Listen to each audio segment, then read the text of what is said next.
I hope that you may be practising at home. आप घर पे प्रैक्टिस कर रहे होंगे। जो भी हमारी वीडियोस हैं उनकी प्रैक्टिस जरूर करते रहिए, because without practice you will not be able to speak fluent English. Practice is very important, ठीक है। आप किसी के साथ चाहें तो किसी के साथ भी प्रैक्टिस कर सकते हैं। अगर आप किसी के साथ आपको नहीं कोई मिलता है तो आप खुद भी सेंटेंसेस को इंग्लिश में बार बार बोल के रिपीट करके भी प्रैक्टिस कर सकते हैं, और बार बार सुन के भी आप रिपीट कर सकते हैं, अपनी प्रैक्टिस कर सकते हैं। Listening also improves speaking, okay. Listening से भी इंग्लिश इंप्रूव होती है, तो लिसन आप करेंगे वो बहुत अच्छा है। नोटबुक और पेन आप ले लीजिए। आज हम यूज करने जा रहे हैं हूज, ठीक है। हूज का मतलब होता है किसका, किसकी, इसके लिए हम यूज करते हैं ना, ठीक है। किसका, जैसे अगर कोई आपको पेन मिल जाता है क्लास में तो आप पूछते हो किसका पेन है, तो हम क्या पूछते हैं, whose pen is this, whose pen is this, या हूज पेन इज इट, ये पूछते हैं ना। तो किसका पेन है ये, तो किसका, किसकी, किसके, इसके लिए हम हूज का यूज करते हैं। लेकिन देखो हूज में आज हम एक बहुत इंपॉर्टेंट जो चीज पढ़ने जा रहे हैं, जो आपको कोई बताएगा नहीं, जो नॉर्मली आपने कभी पढ़ी नहीं होगी, वो चीज आज मैं आपसे डिस्कस करने जा रहा हूं कि हूज को हम दो तरीके से यूज कर सकते हैं। We can use whose in two ways, as a subject and as an object. हम सब्जेक्ट के तरीके से भी उसे यूज कर सकते हैं और ऑब्जेक्ट के तरीके से भी यूज कर सकते हैं।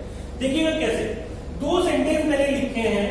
पहला सेंटेंस है तुम किसके भाई को इंग्लिश पढ़ाते हो, तुम किसके भाई को इंग्लिश पढ़ाते हो, और दूसरा सेंटेंस है किसका भाई तुम्हें इंग्लिश पढ़ाता है। दोनों सेंटेंस में मुझे अंतर बताइए कि क्या डिफरेंस है।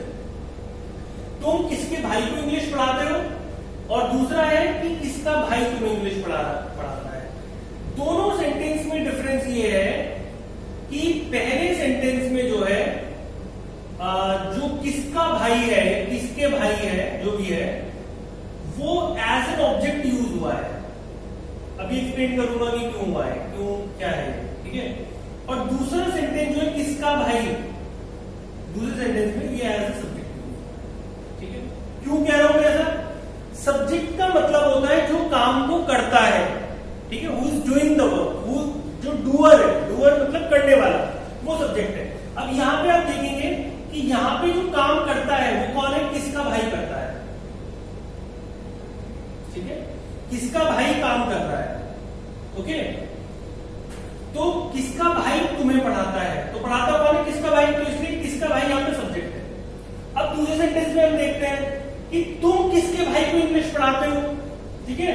तो इसमें जो किसका भाई है वो एज एन ऑब्जेक्ट है, क्योंकि यहां पे जो सब्जेक्ट है वो तुम है, क्योंकि पढ़ाते हैं तुम रहे हो। ये जो तुम, जो भी आदमी है ये पढ़ा रहा है वहां पे, तो ये तुम वहां पे सब्जेक्ट है, और किसके भाई को पढ़ाया जा रहा है, तो इसलिए किसका भाई क्या है, ऑब्जेक्ट है। जिसके ऊपर काम होता है वो ऑब्जेक्ट होता है, ठीक है, वो कर्म होता है। तो किसके भाई को इंग्लिश पढ़ाते हो, ये इतनी चीज समझ आ गई है। आगे चलते हैं। इसे अगर हमें सेंटेंस को बनाना होगा तो कैसे बनाएंगे, देखो पहले सेंटेंस को बनाएंगे कैसे, फिर उसी तरीके से बहुत सारे सेंटेंस बना सकते हो, भी बना के देखेंगे। तुम किसके भाई को इंग्लिश पढ़ाते हो, ठीक है। हूज ब्रदर, ऑब्जेक्ट से ही शुरू करेंगे। किसके भाई आ रहा है तो हूज ब्रदर, ठीक है।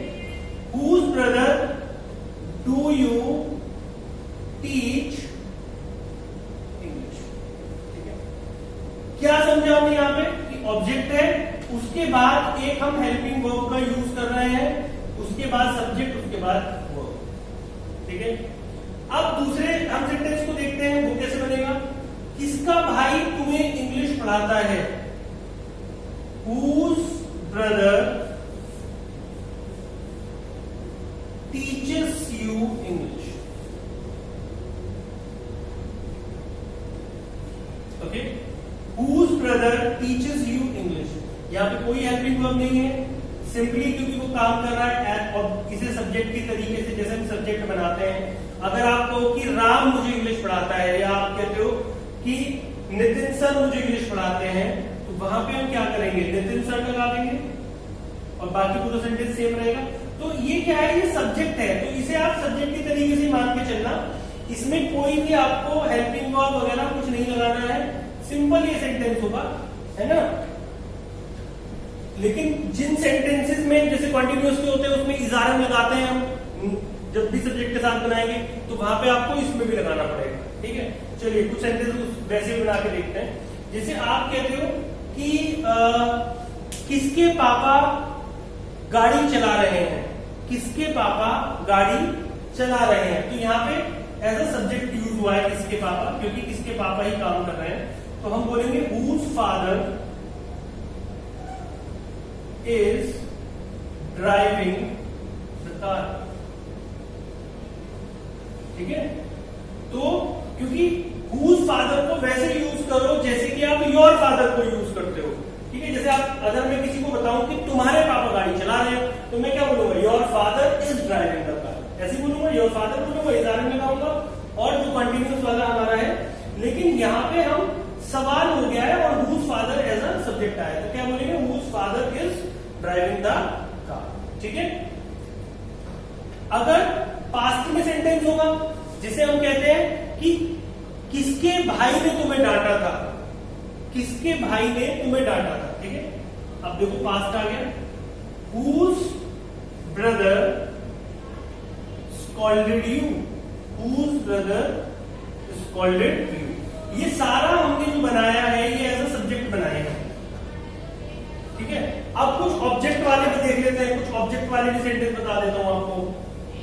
अगर आप एज अ ऑब्जेक्ट बना रहे हैं तो हम कैसे बनाएंगे, अगर आप जैसे किसी से बोल रहे हैं कि तुम किसकी कार चलाते हो, तुम किसकी कार चलाते हो, तो मैं क्या बोलूंगा, whose car do you drive। ठीक है, क्योंकि किसकी कार जो है वो यहाँ पे ऑब्जेक्ट है, चलाने वाला कौन है, यू है।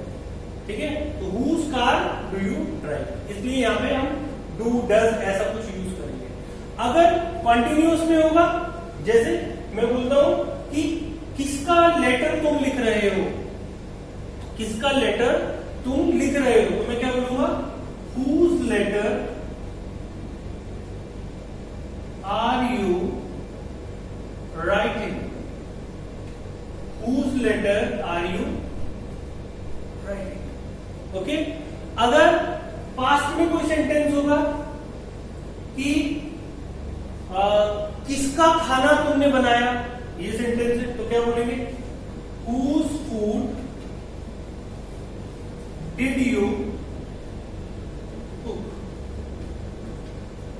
ठीक है, अगर फ्यूचर में होगा तो बस फिर विल आ जाएगा। अगर हम फ्यूचर में बोलते हैं कि तुम किसके कपड़े पहनोगे पार्टी में, ठीक है, अब देखो, whose clothes